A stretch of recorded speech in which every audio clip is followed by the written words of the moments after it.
اللہ رب العالمین کا فضل و کرم ہے کہ رب کائنات نے جماعت کے بڑے افراد کو، علماء کو،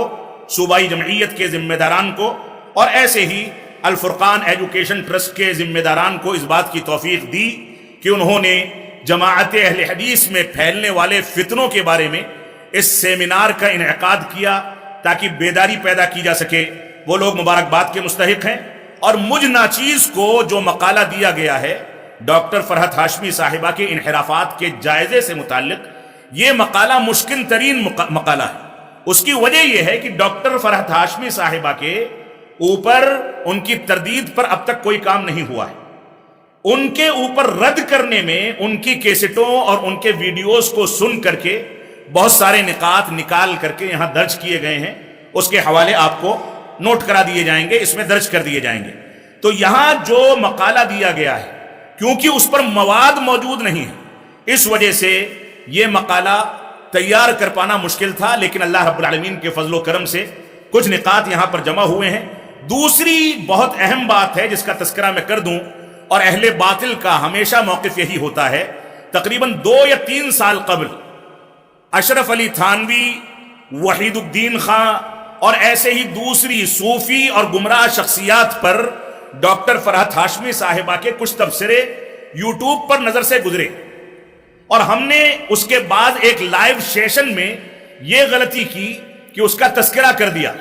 کہ آئندہ اس پر کچھ کام کیا جائے گا۔ تذکرہ کرنے کے بعد دوبارہ سے جب ہم ویڈیوز تلاش کرنے لگے تو سارے ویڈیوز پرائیویٹ کر دیے گئے تھے اور ان کو چھپا دیا گیا تھا، لیکن اس کے باوجود بہت سارے ایسے حقائق جو ڈاؤن لوڈ کر لیے گئے تھے ہمارے پاس یا دوسروں کے پاس، ان کی بنیاد پر مقالے میں کچھ حقائق کا تذکرہ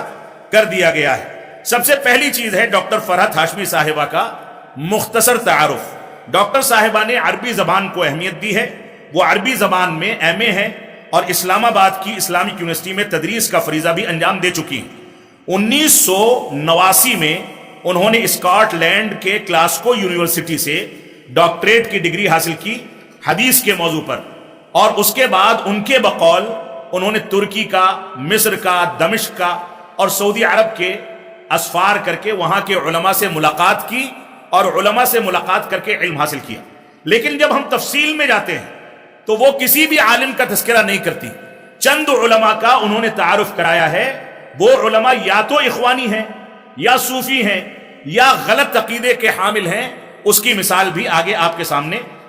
ذکر کی جائے گی۔ اس کے بعد 1994 میں ڈاکٹر صاحبہ نے اپنے شوہر ڈاکٹر زبیر ادریس صاحب کے ساتھ مل کر کے، ان کے شوہر بھی جماعت اسلامی سے تعلق رکھتے ہیں، ان کے ساتھ مل کر کے الہدا انٹرنیشنل کی بنیاد رکھی، جو ان کا دعوتی اور بالخصوص قرآن فہمی اور تدبر قرآن کا فعال سینٹر ہے۔ اور ان کے شوہر کے ساتھ مل کر کے اس سینٹر کو جب انہوں نے بنایا ہے تو اس میں بھی جماعت اسلامی کی اور اس کے منہج کی رعایت بہت سارے مقامات پر کی گئی۔ ڈاکٹر صاحبہ کا عقیدہ، ڈاکٹر صاحبہ جو ہیں، ان کے والد عبد الرحمن ہاشمی جو کہ سرگودھا پاکستان کی جماعت اسلامی کے امیر تھے، اور خود ڈاکٹر صاحبہ کو جماعت اسلامی کے افکار اور جماعت اسلامی کی شخصیات کے تعارف پر خصوصی توجہ دیتے اور ان کی فکر کی جانب دعوت دیتے ہوئے ان کی ویڈیوز میں دیکھا جا سکتا ہے۔ ان کے شوہر بھی جماعت اسلامی سے تعلق رکھتے ہیں۔ ایک انٹرویو میں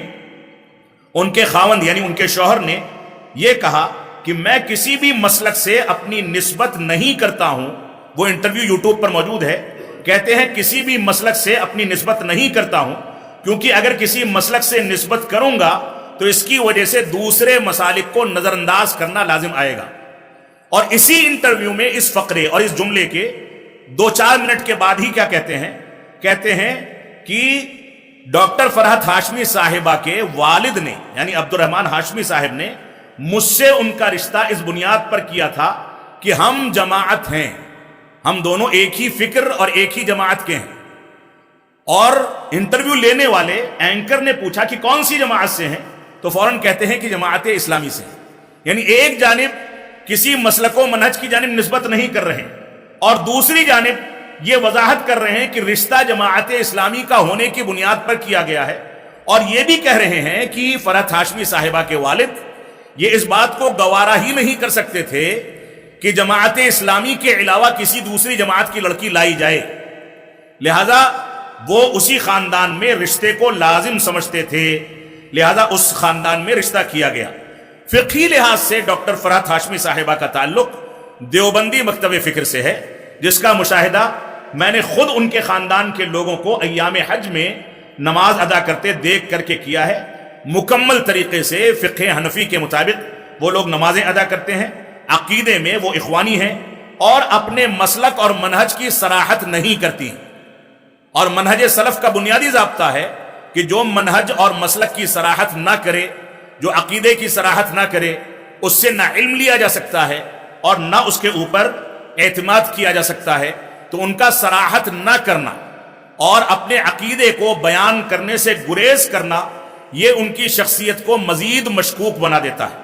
تو ہمارے سامنے یہ واضح رہنا چاہیے کہ اپنے عقیدوں و منہج کے بارے میں منہج سلف کے ضوابط ہم کو کیا بتاتے ہیں، اس کے مطابق یہاں پر فیصلہ کیا جائے۔